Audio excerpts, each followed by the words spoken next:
Hello and welcome, my friends, to the eSports Nightly News Broadcast, your weekly resource for recaps and previews of all pertinent eSports content. It is October 12th, 2012, and this is the third episode of the eSports Nightly. But before jumping in, I have a few quick announcements to make. First is an apology for this past week and the gap in content. I had to work in real life. It took up a lot of time, so I just didn't have enough time to, produce any quality video content. I don't want to pump out bulletins or nightlies or anything like that unless they're good, basically. So that is the reason. Hopefully this won't happen too often, but we'll see. It depends on how my schedule turns out. The other announcement is the eSports Nightly News broadcast, which was originally supposed to air on Sunday nights, is going to move to Monday nights because that'll work out a lot better. I'm too busy on the weekends. I'm gone half the time, so it's just not going to work out. It's going to be better on Mondays. I'll be able to produce higher quality productions. I'll be able to do a full 100% recap of the previous week, so that'll work out a lot better. So Mondays at 10 p.m. Eastern, 9 p.m. Central on Twitch TV/Spawn Room, I will go live with this show. And with this show, I want to include more interactivity. Right now, as I've said in the past, you can tweet at eSports Nightly or at Spawn Room headlines or shoutouts, and I will work them into the show, either during the show or you can do it all week long. So don't be afraid. Send me whatever, if there's some underground news didn't make it to the mainstream news sites or something like that. Just send it my way, and I'll shout it out. Same if you're a player or a team that's kind of getting overlooked, or you have some sweet project you're working on, a new website or whatever it is.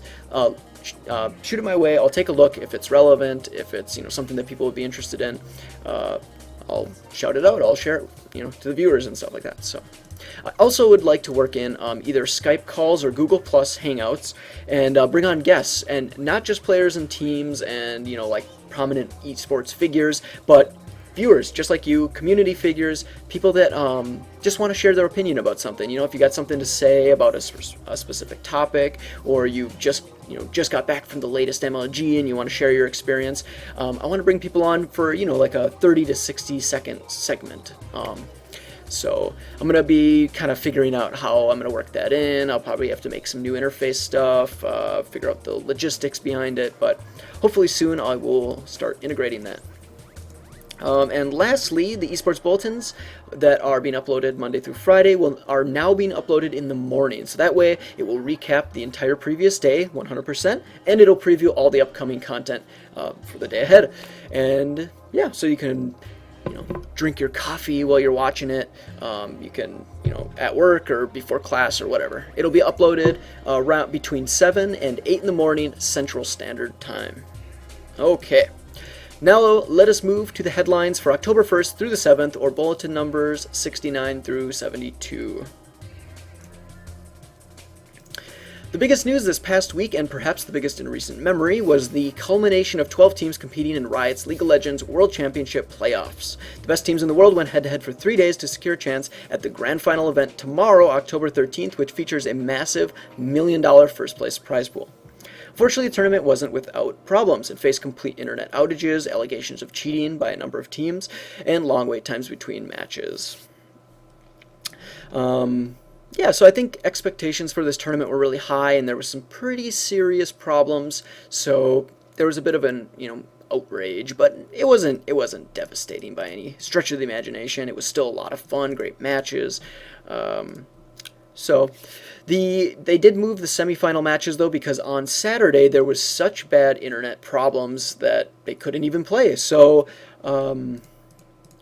they did that on October 10th, which was this past Wednesday, and it ultimately revealed the 2 teams that will be moving on to the grand finals. And if you haven't heard, close your earballs, because I'm about to spoil it. It was Taipei Assassins and Azubu Frost. And it should also be noted that the Asian teams at this tournament performed exceptionally well. They knocked out a lot of the North American and European teams right away, and I don't know, maybe we're seeing the work ethic that we've seen in StarCraft 2. South Korea is just so dominant in StarCraft 2, and I think we might start seeing that now in other popular games like League of Legends. So get ready for that. You might want to start training a bit harder. The event also revealed TSM Reginald's announcement about his retirement, and I actually have the video for that here. This is another thing that I want to do now, is integrate some some video and maybe some match footage in the future. There's no match footage this time, but I do have the videos. So let's bring it back here. Or something that you wanted to announce to us and to the community. What is that you want to announce? I'm going to be announcing my retirement. I'm not going to be playing in Season 3, and we're going to be picking up a new AP carry, and that will be announced pretty shortly. So, like, what? I just want to show that a little bit. You can watch the full interview. Is by IGN IPL. It's on the channel /IPL LOL. And that was correspondent Nick Ellen. 24 hours after that interview, Reginald came out with this little bit. Even doing that interview at all. I was just really emotional. Oh, let me go back a little bit. I decided to continue to play in Season 3, and I'm really excited for that. Okay, so basically you can watch that one too. That's on solomid.net channel on YouTube. And basically it's just him saying that I am retracting my statement about retiring after talking with the team. He was just upset, so yeah. Okay, so that actually covers the World Championships as of now. I'll be mentioning it in a future episode, obviously, since it's pretty big news. Yeah, so let's move on to Han Tour. Here's a new developer. S2 Games announced the Han Tour, a massive $330,000 tournament spanning 7 months from October to April 2013. Tour will begin with a placement qualifier on October 20th that will determine which group your team will start in, either bronze, silver, gold, or diamond. Each of these tiers will pit teams of equal skill level against each other for a scaled prize pool, which means if you win first place in bronze, you win $300, while diamond first place wins $4,000. Pretty obvious. I mean, pro teams are always going to win more than entry-level teams. But this is a really great idea because it encourages teams of all skill levels to get involved. They all have a chance at prize pools. And this was mentioned at the Valencia eSports Congress a few weeks ago. And it was regarding tournaments that don't spread the wealth. Basically meaning that first, second, third place, they get a ton of money and no one else gets any money or very little. And it makes teams that are small or kind of under the radar harder to sustain, make it, so great idea in my opinion. The tournament format also takes into account a point system in which teams are awarded points based on their placement within a specific tier. So again, first place gets 300 points in bronze, first place in diamond gets 4,000. Pretty obvious pattern there. Placement is determined at the end of a 9-day cycle, at which time teams earn their monetary and point-based awards and then can move up or down in a tier depending on their performance. The total prize purse distributed during each of these cycles, each cycle, not all of them combined, is $32,950. So serious prize money for each of these tournaments. After 8 of these cycles, a live grand finals event will take place with the top 3 point scoring teams and a 4th team from the 4th through 11th point-based placement round of 8 qualifier. A little bit confusing, but if you go and read up on it, you can get an idea of how everything's laid out. These 4 teams will then compete for the over $60,000 prize money grand finals event. And I wanted to mention that user decency on Reddit/esports mentioned an interesting problem with formats like this. When you have prize money for low tiers, you get teams and players that are smurfing, and that means that they're making a fake account. Like a high-level player is making a fake account and joining low-ranking ladders so that they can easily dominate all the competition. So it'll be interesting to see how S2 handles this, because I don't believe there's a definitive way of figuring this out. So I don't know. It'll be interesting. Keep an eye on that, because that could be a problem in this tournament. Okay. Major League Gaming announced the replacement fighting game titles for King of Fighters 13 and Soul Calibur 5 at the Fall Championship November 2nd through the 4th in Dallas, Texas. The first is newcomer Tekken Tag Tournament 2, which has become increasingly popular since its release last month and brings Tekken back to MLG, the last time being in 2010. Mortal Kombat 9 is also making its return, which comes as no surprise whatsoever considering how popular it's been at previous events. The prize pool between these two titles is $31,700 and will join StarCraft 2, Halo 4, and League of Legends for a weekend of fierce competition. It should also be noted that Halo 4 is playable prior to its release. It actually comes out on November 6th, a couple days after the tournament, so that's cool. You'll get a sneak peek of everything going on in that game. And MLG continued new title announcements for their Game Battles tournament platform, adding Dota 2, Counter-Strike Global Offensive, and League of Legends. Each features thousands of dollars in prize pools and are currently underway as we speak. And also, don't forget to check out the ongoing StarCraft 2 fall tournaments that are running throughout October, leading up to the championship event. Okay, and to mention just briefly, the International Esports Federation Conference and the IESF World Championship ran October 2nd through October 6th for StarCraft 2, Alliance of Valiant Arms, or AVA, and Tekken Tag Tournament 2. This was in South Korea. This tournament sounded interesting going in. I actually didn't hear much prior. It just was all of a sudden, oh, by the way, this tournament's going on. It had notable players and everything like that, but it unfortunately appeared to be somewhat of a joke by the fans that tuned in, complaining of odd tournament formats, poorly chosen player lists. I think they said StarCraft 2 was like almost half or more PvP. They had production issues. Someone else said that Artosis was casting it, but his mic wasn't on for the grand finals or something like that, so I don't know. It sounds kind of like it worked, but it was a bit disastrous. They also, let me go to their website.